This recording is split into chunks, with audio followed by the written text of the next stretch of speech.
Polres Langkat musnahkan 80 kg ganja. KPUD perpanjang masa pendaftaran calon wali kota Pematang Siantar. Bupati Batubara beri bantuan modal usaha kecil. Selamat malam pemirsa, selain cuplikan berita tadi kami juga akan menyajikan informasi menarik lainnya. Bersama saya Kiki Nasution, pemirsa inilah Sumut Hari Ini Malam selengkapnya.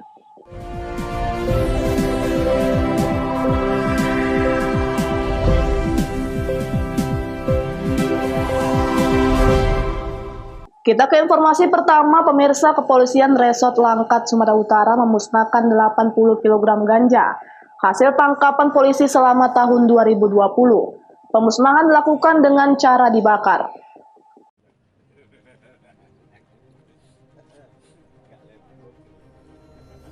Pemusnahan 80 kg ganja ini dilakukan di halaman Mapolres Langkat bersama unsur Muspida.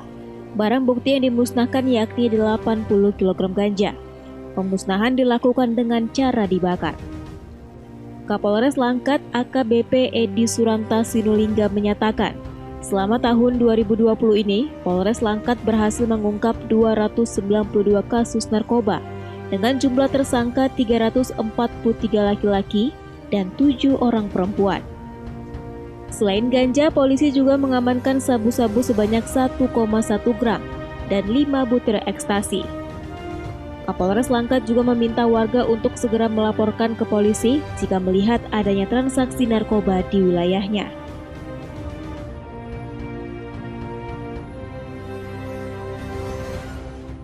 Untuk yang saya sampaikan ini periode Januari sampai Agustus, jumlah tersangka, jumlah tindak pidananya 292, jumlah tersangkanya 343 untuk laki-laki, perempuan 7 ditangkap di berbagai lokasi.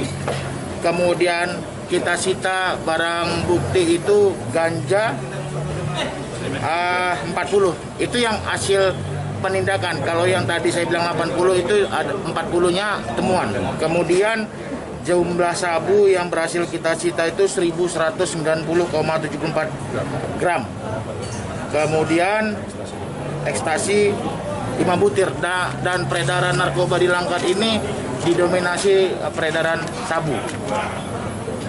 Sekali lagi saya sampaikan kepada rekan-rekan wartawan, kita tidak kompromi. Sekali lagi tidak kompromi. Kami mohon bantuan, saya memohon kali ini pada kesempatan yang baik ini kepada rekan-rekan wartawan, jika punya informasi bisa langsung japri ke saya, bisa langsung japri ke Kasat Narkoba. Kalau tidak dilanjuti, tidak ditindaklanjuti, nanti anggota-anggota akan saya tindak.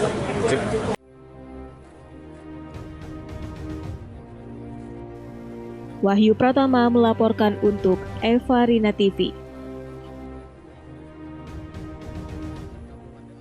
Pemirsa, ratusan mahasiswa di Kota Medan, Sumatera Utara yang tergabung dalam Koalisi Aktivis Mahasiswa Indonesia atau KAMI melakukan aksi mendukung pemerintah pusat dan daerah untuk fokus menangani wabah pandemi COVID-19 yang terus meluas di tanah air.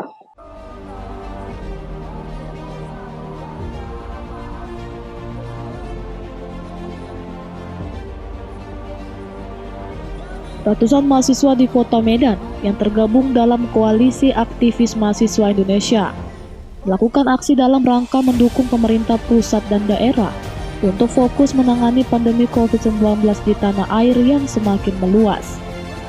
Dengan menggunakan poster dan berorasi di Tugu Titik Nol Kota Medan, ratusan mahasiswa ini berorasi untuk mendukung pemerintah untuk fokus menangani pandemi COVID-19.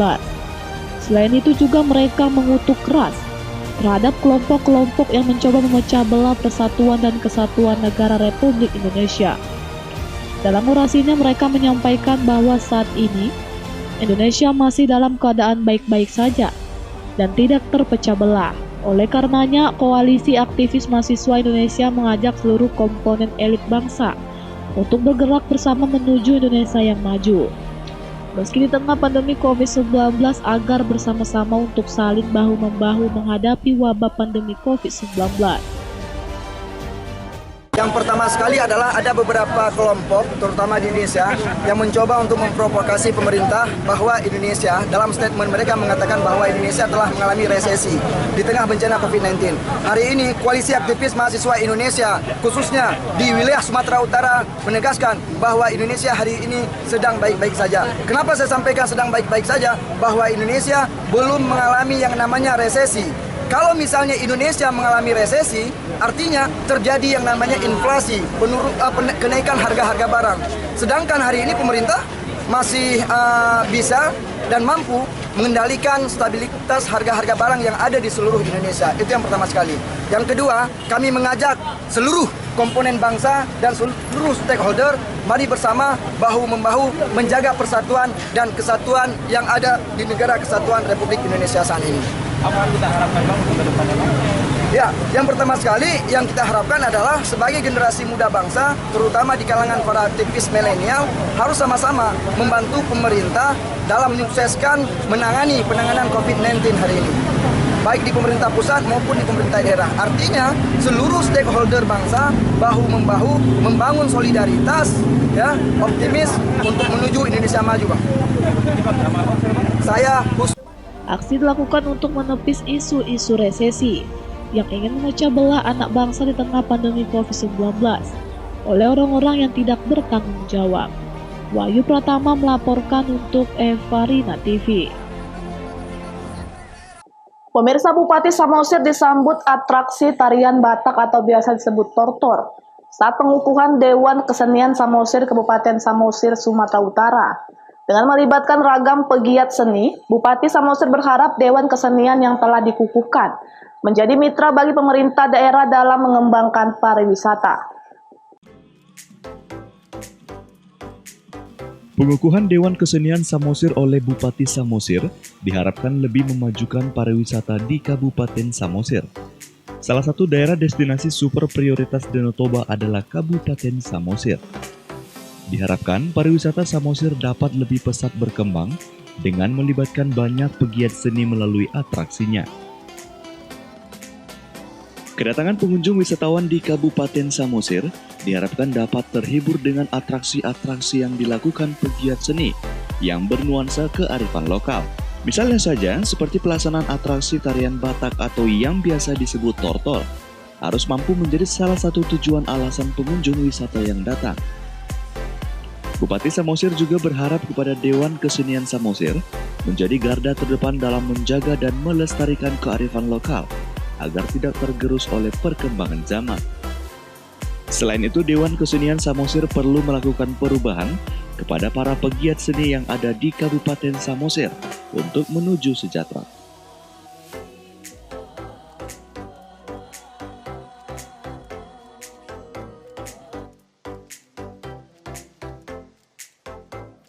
Ada harapan yang kita taruh sekaligus optimisme dari kita bahwa Dewan Kesenian Kabupaten Samosir inilah nanti yang kita harapkan sebagai penjaga dan melestarikan kesenian-kesenian di Kabupaten Samosir ini yang bernuansa kearifan lokal. Nah, mereka nanti akan mengimprovisasi, mengembangkan kesenian-kesenian di Kabupaten Samosir ini. Jadi lingkup kerjanya seluruh seni, dunia tarik suara, tari, tortor, ukir, musik, film, gondang dan sebagainya. Pokoknya semua.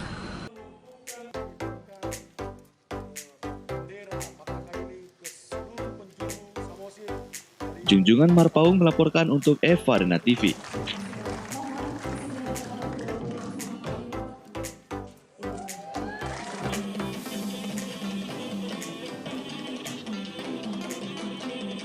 Sumut hari ini masih akan kembali sesaat lagi, tetaplah bersama kami.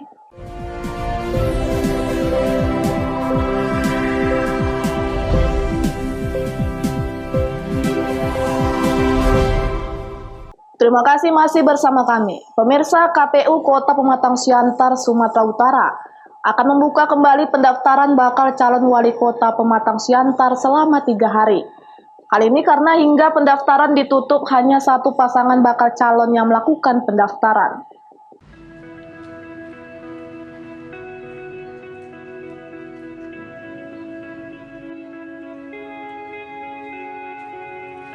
Setelah menunda sehari tahapan Pilkada, KPU Kota Pematang Siantar saat ini melakukan tahapan sosialisasi kepada partai politik. Sosialisasi ini dilakukan selama 3 hari untuk memberikan informasi bahwa hanya satu pasangan yang mendaftarkan diri sebagai Paslon Wali Kota Pematang Siantar.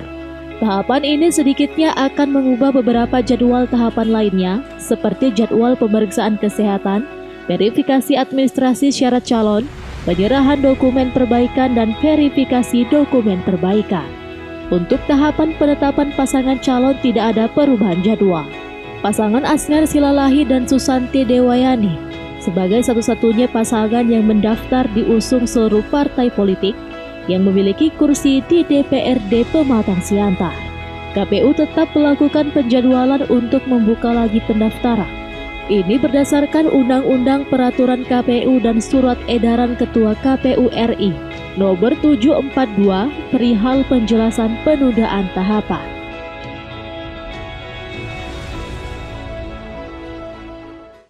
Dari kita pembukaan pendaftaran tanggal 4 sampai 6 kemarin, yang hanya mendaftar tuh hanya satu pasangan calon, itu didukung oleh semua kursi yang ada di Kota Pematang Siantar, kursi DPRD. Lalu tahapan apa saja yang sudah dilakukan sekarang ini? Tahapan saat ini yang sudah dilakukan untuk pencalonan ya. Ini tahapan kita kan banyak. Tahapan pencalonan itu hanya pendaftaran. Di tahapan pencalonan ini. Lalu tahapan-tahapan yang diikuti oleh para paslon kira-kira apa aja? Tahapan yang diikuti sama paslon itu sekarang masih dipending karena hanya satu pasangan calon, makanya ada penundaan. Keluarlah SK kita, surat keputusan KPU Kota Pematang Siantar nomor 100. Itu tahapan kita ditunda, lalu kita membuat tahapan yang baru, tetapi tidak merubah tanggal penetapan pasangan calon. Istilahnya sudah nggak memungkinkan lagi ada paslon yang mau mendaftar tiba-tiba lah kira-kira. Tapi memungkinkan nggak kalau seandainya ada gitu? Berdasarkan PKPU nomor 13 dan 14 dan ada surat juga baru keluar kemarin 742, kewajiban KPU kota yang punya pasangan calon tunggal itu tetap menunda tahapan dan memperpanjang tahapan pendaftaran. Jadi kita itu tunda dari tanggal 8, 9, 10. Pendaftaran perpanjangan itu kita buka tanggal 11, 12, 13. Barulah situ kita bisa melakukan pemeriksaan kesehatan, baru verifikasi syarat calon seperti itu. Untuk pemeriksaan kesehatan, berdasarkan kesepakatan dengan Ikatan Dokter Indonesia atau IDI, pemeriksaan kesehatan dilakukan di Rumah Sakit Adam Malik, Kota Medan. KPU berharap berapapun nantinya pasangan calon, masyarakat antusias ke TPS untuk menentukan pilihannya. Edit Masder melaporkan untuk Eva Rina TV. Sementara itu, pemirsa, 2 bakal pasangan calon wali kota dan wakil wali kota Medan Rabu sore selesai pemeriksaan kesehatan selama 9 jam di RSUP Adam Malik Medan. Pemeriksaan kesehatan melibatkan 85 tenaga dokter spesialis.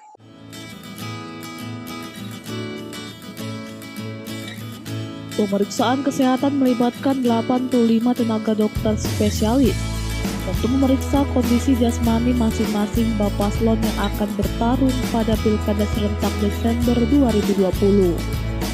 Terdapat 18 jenis pengecekan kesehatan, diantaranya termasuk kardiologi, pulmonologi, saraf, hingga THT.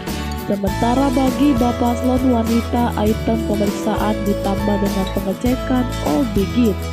Usai menjalani pemeriksaan kesehatan hingga kurang lebih 9 jam, 2 paslon yang akan bertarung pada Pilkada Medan keluar ruang pavilion RSUD Adam Malik Medan.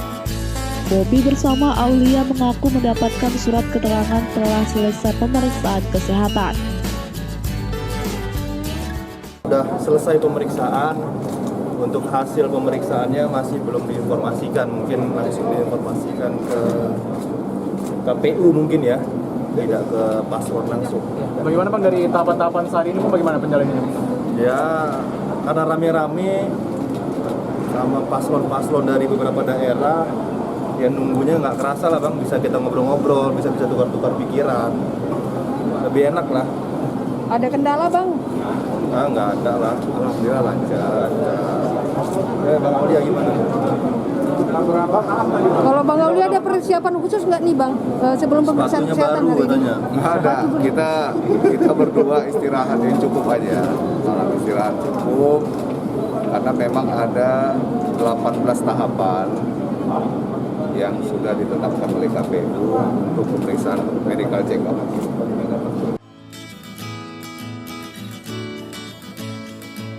Sementara Akhyar Nasution Salman Al-Farisi keluar berselang beberapa menit setelah Bobby. Akhyar mengaku tidak memiliki persiapan khusus untuk cek kesehatan ini, setelah awal Agustus lalu terinfeksi COVID-19.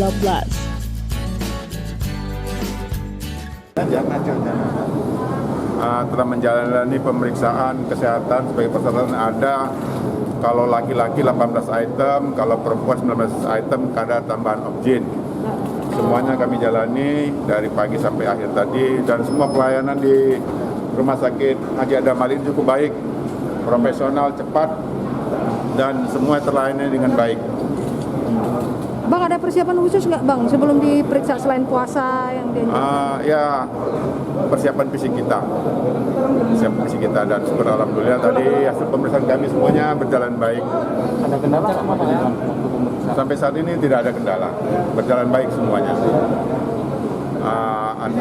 Ada ekokardiologi, ada THT, ada gigi mulut, ada bedah digestif, penyakit dalam, ortopedi, kemudian ada psikologi juga.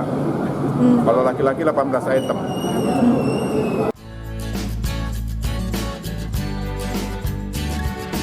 Rumah Sakit Umum Pusat Haji Adam Malik memeriksa sebanyak 20 bapaslon berasal dari 9 daerah yang akan dilaksanakan pilkada serentak. Pengecekan kesehatan terhadap 64 bapaslon dari 23 kabupaten kota rencananya berakhir pada Sabtu mendatang. Daniel Pekuali melaporkan untuk Evarina TV.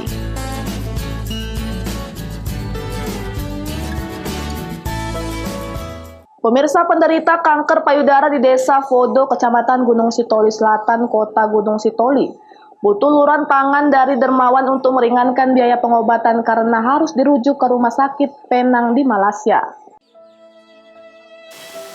Penderita kanker payudara yang merupakan seorang ibu rumah tangga bernama Ina Andika Halawa, beralamat di Desa Fodo, Kecamatan Gunung Sitoli Selatan, Kota Gunung Sitoli, sudah 6 bulan lamanya menjerit dengan tangisan menahan sakit akibat kanker yang dideritanya.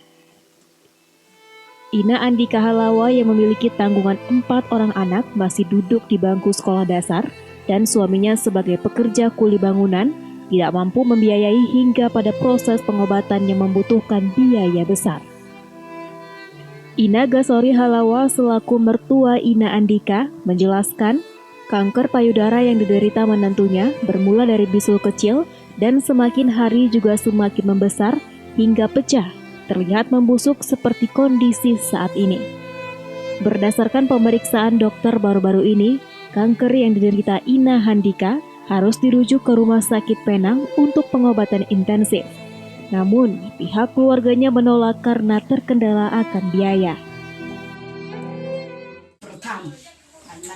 Lamani ke bakat tahu hal keterang ke dok hal wa ai fa hal ke dok hal keterang ke salah abena fuli ke mapata rawai no o da ursu rasula da reke ya ta ada tema hebisa has ko famareta na tola o fadaya bale bo natura aga o fadaya lo di manufatipa koma ba o telefone ke soal ba kanker sosial lah sosial ada baik mana ke gue no makin misal juga ibu bahwa sokangan rawa do ibu ke nolongia bala nasa marong bisa hasil merusak. Pemuda Peduli Nias atau PPN bersama pihak keluarga Ina Andika Halawa mengharapkan uluran tangan dari para dermawan untuk meringankan beban biaya yang dibutuhkan untuk pengobatan Ina Andika. Haugo Manozega melaporkan untuk Eva Rinat. Sumut hari ini masih akan kembali sesaat lagi, tetaplah bersama kami.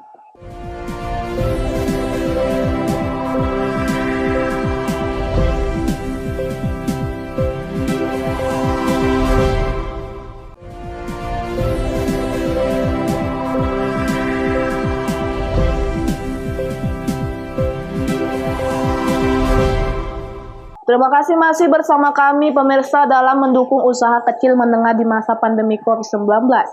Bupati Batubara mengunjungi budidaya jamur tiram milik warga. Selain itu, Bupati melalui dinas terkait memberikan bantuan modal usaha untuk warga tersebut.